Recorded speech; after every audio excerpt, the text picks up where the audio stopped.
Ես որպես Հայաստանի Հանրապետության վարչապետ ընդհանրապես հրաժարվում եմ այսպես կոչված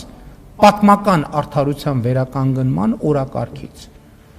որովհետև ես կարծում եմ, որ պետք է արդար իրականության հետևից գնալ եւ ոչ թե պատմական արդարությունը վերականգնելու հետևից գնալ։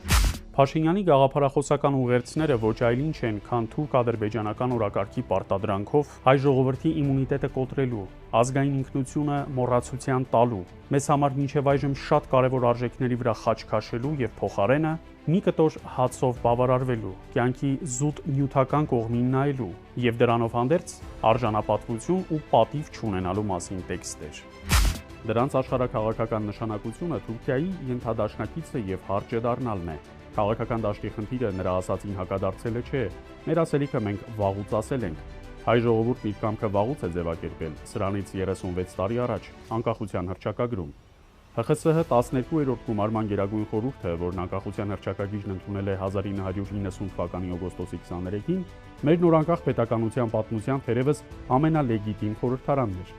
Հռչակագիրն ընդունվել է բացառիկ կոնսենսուսային պայմաններում, 99%-ը կողմ է քվեարկել այդ սկզբունքներին եւ կետերին։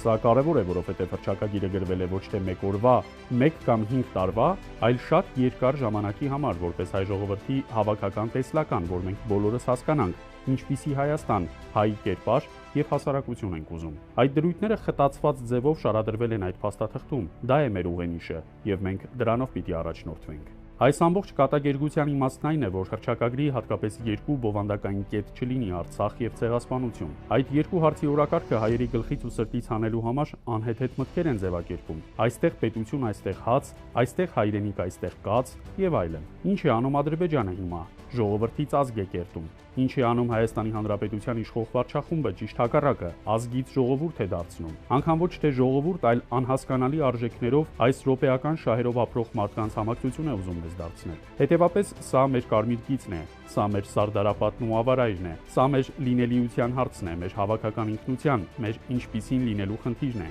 Հենց այստեղ է, որ մենք պիտի մի կողմ դնենք բոլոր կմահաճույքները, հակակրանքներն ու նկատառումները եւ պիտի ձևավորվի միասնական օրակարգ։ Խաղաղության քողի ներքո փաստացի նաև տեսնում ենք հստակ Հայաստանի Հանրապետության առջև պարդրված պայմաններ, որոնցից ամենը իմ կարծիքով այսպես ասած ամոթալին դա համանդրության մեջ փոփոխություն անելն է, որը ուղիղ սպառնալիք է ցանկացած պետության սուվերենությանը, եթե նման առաջարկությամբ հանդես է գալիս հարևան պետությունը։ Թեկուզ անկախության հռչակագրում ամրագրված կարևոր ազգային եղձերի իրականացման համար հիմա շատ վատ մեկնարկային վիճակում ենք, բայց պատմությունը հետաքրքրական է այնքանով, որ այն սինուսոիդային կառուցվածք ունի։ Մեր ժողովուրդն իմաստուն է, որքան էլ շատ ուժեր ջանում են մեր ժողովրդի ընկալումն իջեցնելու ճղճիմության մակարդակի։ Մեր ժողովուրդն իր մեջ ամփոփում է Մովսես Խորենացուն, Մեսրոպ Մաշտոցին, Վարդան Մամիկոնյանին։ Մենք մեր ողնաշարով զգում ենք, որ այդ հզորագույն այրերի ժառանգներն ենք, հայկի ժառանգն ենք, ու մեր մեջ խտացված են ազատասիրության առաքելությունն ունենալու գեներն ու պատգամները։ Մոտ ապագայում պատմության անիվը սկսելու է հակառակ պտտվել, եւ դրա առաջին արարը ներկա կործանարար իշխանության տապալումն է լինելու։ Ռեալիզմը երբեք չի կարելի շփոթել պարտվողականության, զիջողականության եւ հանձնվողականության հետ։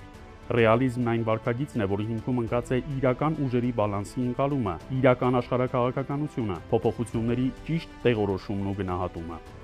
Արցախից մենք ինչ դասեր ենք քաղել Արցախի կորուստով։ Այսօր մարդիկ չեն խոսում Արցախի մասին, ցավոք սրտի։ Հավատացեք, մի մարդիկ, որոնք այսօր Արցախից չեն խոսում, եթե ասված չան, ասենք վերարտադրվեն ու Սյունիքն էլ տան, վաղ միսօր Սյունիքից էլ չեն խոսալու։ Իհարկե վատ բան եմ ասում, բայց եկեք վատագույն սցենարով նայենք էլ իրավիճակին, ցավոք սրտի, այլ կերպ այսօրվա իշխանության պայմաններում լավագույն սցենար կամ մտածել, կազմել հնարավոր չէ։ Պետք է մտածենք վատագույն սցենարով փորձելով դա կանխել։ Սրա կանխելու լավագույն ձևը ընտրությունների միջոցով այս մարդկանց հեռացնելն է իշխանությունից։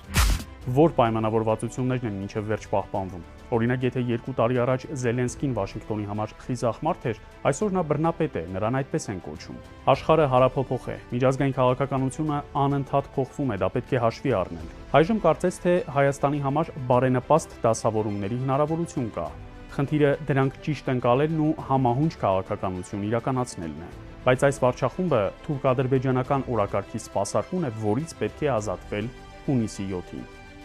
Որոշիր, հարգելի քաղաքացի, թե որ երեսն է ճիշտ։